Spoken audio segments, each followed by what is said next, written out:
एक लड़की होती है जो कि अपने ही घर के एक बड़े रहस्य को जानने के बाद बहुत ही ज़्यादा परेशान होती है। वो इसलिए परेशान होती है कि उसे समझ नहीं आता कि इस रहस्य को वो उस व्यक्ति तक कैसे पहुंचाए जिसको ये बात बताना बहुत ही ज़रूरी है। अब उसे समझ नहीं आ रहा कि वो करे तो करे क्या करे, क्योंकि अगर वो इस रहस्य को नहीं बताएगी तो शायद अर्थ का अनर्थ हो सकता है। और वो सोचने पे मजबूर थी क्योंकि उसकी 2 दिन में ही शादी होने वाली थी। अगर वो नहीं बताती तब भी दिक्कत है, और बताती है तो वो आखिर कैसे बताए? तो इसलिए वो सोचती है कि चलो एक चिट्ठी लिख देते हैं और जब हमें मौका मिलेगा तो उस व्यक्ति तक हम पहुँचा देंगे। वो चिट्ठी लिखती है और उस चिट्ठी को लिख कर अपने पास रख लेती है। सोचती है कि जब सही समय मिलेगा, हमें जैसे ही मौका मिलेगा हम वहाँ पर ले जाकर चिट्ठी रख देंगे और वो इंसान पढ़ लेगा, हमें अपने मुँह से बताने की ज़रूरत भी नहीं पड़ेगी। और वो ऐसे ही करती है, उस चिट्ठी को लिख कर अपने पास रख लेती है और वो मौके के इंतज़ार में होती है। और जैसे ही मौका मिलता है, वो उस चिट्ठी को ले सोचती है कि जाऊँ लेकर उस व्यक्ति तक पहुँचा दूँ। लेकिन जैसे ही वो उस चिट्ठी को लेने जाती है, तो देखती है कि चिट्ठी गायब हो चुकी है। अब ये देखकर वो और ज़्यादा परेशान हो जाती है। उसके दिमाग में और ज़्यादा उलझन मच जाती है। वो सोचती है कि ये चिट्ठी कहीं उस व्यक्ति के हाथ तो नहीं लग गई जिसका रहस्य है, क्योंकि अगर उसके हाथ लग जाएगी तो और ज़्यादा बात बिगड़ सकती है। अब वो इसी परेशानियों में जी रही थी और इस परेशानी को किसी से कह भी नहीं पाती। आखिरकार 2 दिन बीत जाते हैं, उसकी शादी हो जाती है, वो लड़की अपने ससुराल चली जाती है। ये कहानी है 2020 की, जब उसकी शादी हुई। और उस 2020 से 1 साल बाद, यानी कि 2021 को, 26 मार्च 2021 को जिस व्यक्ति के पास उस चिट्ठी को देना था, उसकी मौत हो जाती है। मतलब कि चिट्ठी 1 साल पहले लिखी जा चुकी थी और मौत उस व्यक्ति की उसके 1 साल बाद हो जाती है। दोस्तों, ये कहानी है राजस्थान के बारां जिले की, जहाँ पर एक गांव लगता है आकाखेड़ी। इस गांव में एक लड़का होता है जिसका नाम होता है राजू। वो सुबह के 7 बजे अपने चाचा के यहाँ दूध लेने के लिए जाता है और वो बाहर से दरवाजे को खटखटाता है। काफ़ी देर तक खटखटाता है, लेकिन अंदर से कोई रिस्पॉन्स ही नहीं मिलता। वो काफ़ी देर तक वो अपने चाची को भी बुलाता है, अपने छोटे भाई बहनों को बुलाता रहता है, लेकिन अंदर से कोई जवाब ही नहीं मिलता। तो इसके कारण वो क्या करता है कि उस दरवाजे को ज़ोर से धक्का देकर खोल देता है। दरअसल वो दरवाज़ा ऐसा था कि अगर उसे ज़ोर से धक्का दिया जाए तो वो खुल जाता था। ये बात राजू जानता था, इसलिए वो दरवाजे को धक्के मारकर खोल देता है। और अंदर जब वो जाता है और आंगन में एक बिस्तर लगा होता है, वहाँ पर वो अपने चाचा को इस स्थिति में देखता है कि जिसे देखकर उसकी चीखें निकल जाती हैं। वो ज़ोर-ज़ोर से चिल्लाने लगता है और जब उसकी आवाज़ उसकी चाची सुनती हैं, जो कि छत पर होती हैं, तो वो आवाज़ सुनकर वो भी नीचे उतर आती हैं और पूछने लगती हैं कि क्या हुआ?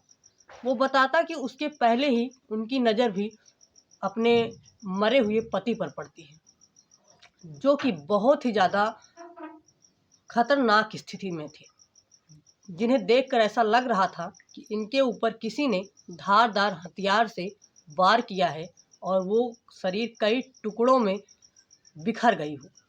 ये देखकर दोनों चाची और भतीजा ज़ोर-ज़ोर से चिल्लाने लगते हैं।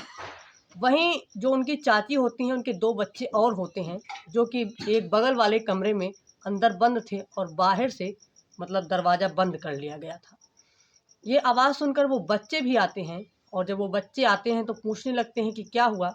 तो उनकी माँ बताती है कि अब तुम्हारे पापा जी नहीं रहे। अब ये सब आवाज़ रोने-पीटने की सुनकर गाँव वाले भी वहाँ पर मौजूद हो जाते हैं।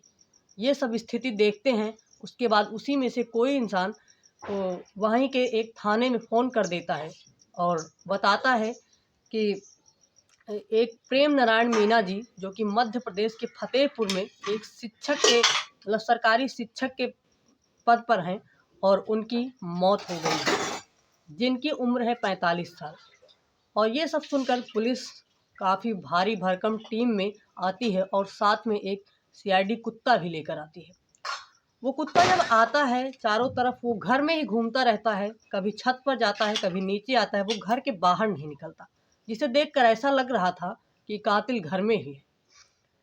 अब पुलिस को कुछ समझ नहीं आता, वो सबसे पहले राजू से पूछताछ करना शुरू करती है।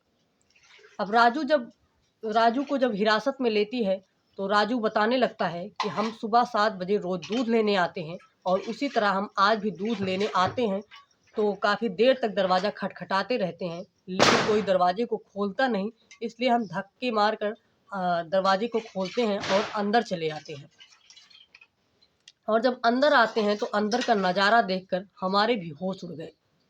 वो एक ही जवाब बार-बार दे रहा था, वो कोई भी उसे देखकर लग रहा था कि वो पूरे ईमानदारी से जवाब दे रहा है, उसका एक ही जवाब बार-बार मिल रहा था।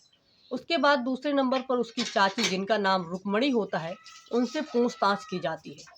वो भी बताती हैं कि मुझे कुछ नहीं पता था, मैं ऊपर काम कर रही थी, तभी राजू आता है, वो ज़ोर-ज़ोर से चिल्लाने लगता है और उसकी आवाज़ सुनकर मैं भी नीचे आती हूँ और जब नीचे देखती हूँ तो हम भी हैरान हो जाते हैं और हमारे पति को इस स्थिति में देखकर मुझे भी कुछ नहीं समझ में आता कि मैं क्या करूँ।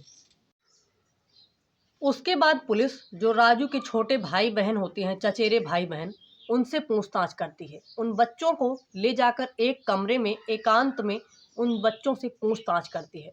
वो बच्चे काफ़ी छोटे थे, काफ़ी मासूम थे, वो काफ़ी रोए जा रहे थे, उन्हें कुछ समझ नहीं आ रहा था कि उनके पिता के साथ ऐसा क्या हो गया है।